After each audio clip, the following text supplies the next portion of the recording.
Namaskar friends, welcome to Rajan George Homes.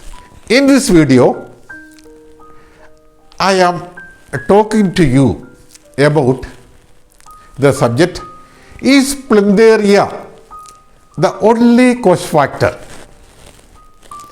Most of the people think that Plinth area is the only cost factor. If Plinth area is the only cost factor, then you ask 10 people who have constructed house very recently, get sincere feedback from them. You will be surprised to know that when certain people finish the house at the rate of rupees 2000 per square feet, many people do not finish the house even at 4000 rupees per square feet. Where lies the difference? The difference is this: Plinth area is not the only cost factor. The cost depends on so many other factors also. What are they? Apart from Plinth area, the total length of the wall of the house is a major cost factor, and the number of rooms is another cost factor. Then the strength of the soil below the house, the type of foundation you use, whether it is rubble foundation, whether it is a concrete foundation, or whether it is a pile foundation, etc. Then the design of the elevation.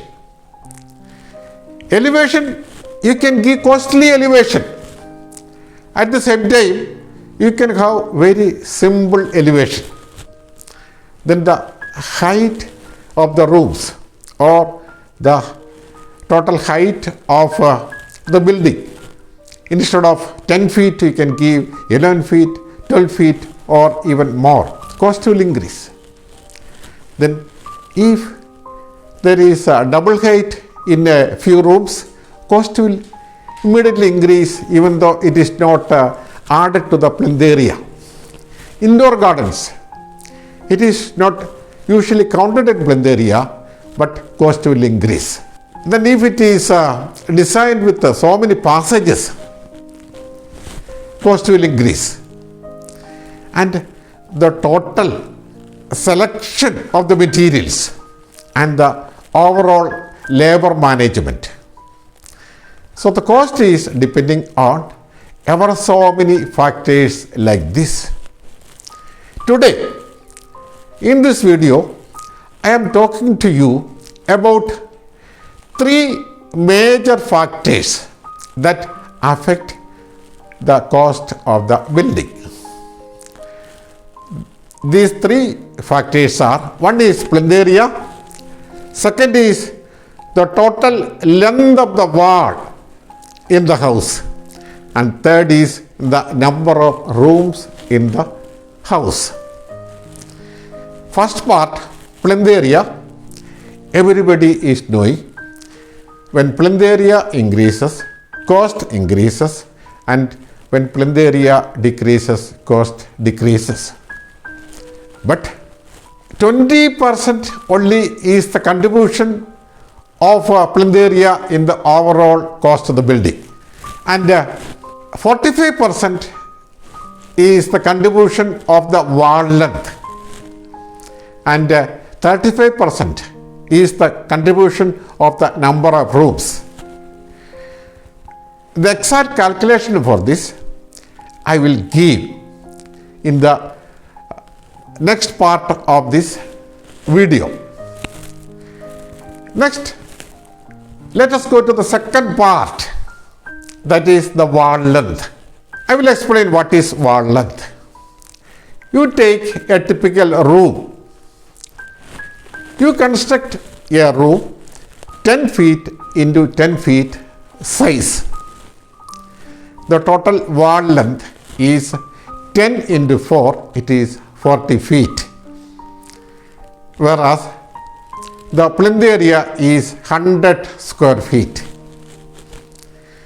Now you increase the size of the room to 12.5 feet into 12.5 feet. The wall length become 12.5 into 4, wall length is 50 feet. Calculate the plinth area 12.5 into 12.5, 156.25. That is, when the wall length is increased from 40 to 50, that is 25%, the plinth area increases by more than 56%. That means, as per the increase of the plinth area, wall length does not increase. Now let us take a room 15 feet into 15 feet size. Total wall length is 15 into 4, it is 60 feet. Now take the plinth area 15 into 15, that is 225 square feet. Wall length increases by 50%, that is 40 to 60. Then plinth area increases by 2.25 times, or increase is 125% compared to increase of 50% in wall length. That means wall length does not increase as per the increase of plinth area. Now let us take another room with a 20 feet into 20 feet size. The wall length is 20 into 4, it is 80 feet. Let us take the plinth area 20 into 20, it is 400 square feet. When the wall length is doubled, you see the plinth area, it becomes 4 times. That means, again you see, the wall length does not increase as per the increase of plinth area. Also, since each inner wall is sharing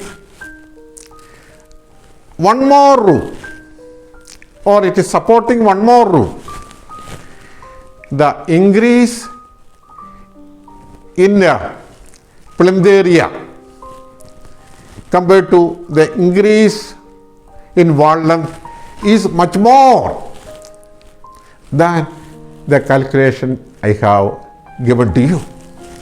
So, the more the size of the room, the more the cost is economical. And wall length is not only depending upon the size of the room. If there is passages in a house, the wall length will increase, thereby cost will increase. If the shape of the house is irregular, wall length will increase, cost will increase. If you take a room projected to one side, wall length will increase. If you take the design L shape, U shape, or any irregular shape, the wall length will increase and cost will increase. So, you have to concentrate on reducing the wall length when the design is finalized, not simply in reducing the plinth area. I have said 45% of the cost is depending upon the length of the wall. And now the third part. The third part is the number of rooms in a house. Usually what happens is people increase the number of rooms, thereby cost will increase. How cost is increasing according to the number of rooms? The basic principle is, if you decide to build a cot, you cannot have a cot with 3 legs. You need 4 legs. Like that. If you construct a room, there will have minimum a door, a window in one side, then a light, fan, switch, plug point, 4 walls, etc. Minimum cost for the room will come. So, more the number of rooms, the more the cost. If you take a 2-story building, you need a carport, you need a sit-out, the drawing room, a dining room, a kitchen, if needed a work area, then 2 bedrooms in the ground floor, then 2 toilets attached. In the first floor, you need a living portion, 2 bedrooms, then 2 toilets. But instead of these 15 rooms I have mentioned here, people simply increase the number of rooms.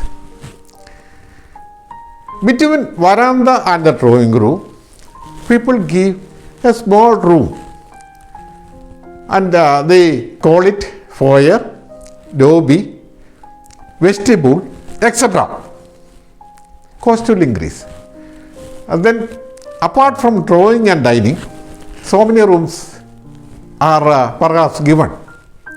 A living room, additional, then a TV room, then a prayer room. If ever it is not needed an office room, then a toilet for that. Like that. Number of rooms are increased. Cost will increase. And in the kitchen portion, between kitchen and dining room, people give an additional room, pantry. Quite unnecessary. Then after kitchen, there is a small kitchen, a work area, an additional work area, and a veranda after that. Then a utility room, perhaps people give, a laundry room, then servant room, servant toilet. People go on increasing the number of rooms, thereby cost will go on increasing. So, we have to concentrate on reducing the number of rooms. And the toilets. Normally, in a 4-bedroom house, we need maximum 4 toilets. Even 3 toilets is sufficient. But people give 7 or 8 toilets. Many times, they give a common toilet, which is very rarely used, for which cost is there, maintenance 365 days is required. Then additional servant toilet, then office room attached, like that. Number of toilets are increased, cost is increased.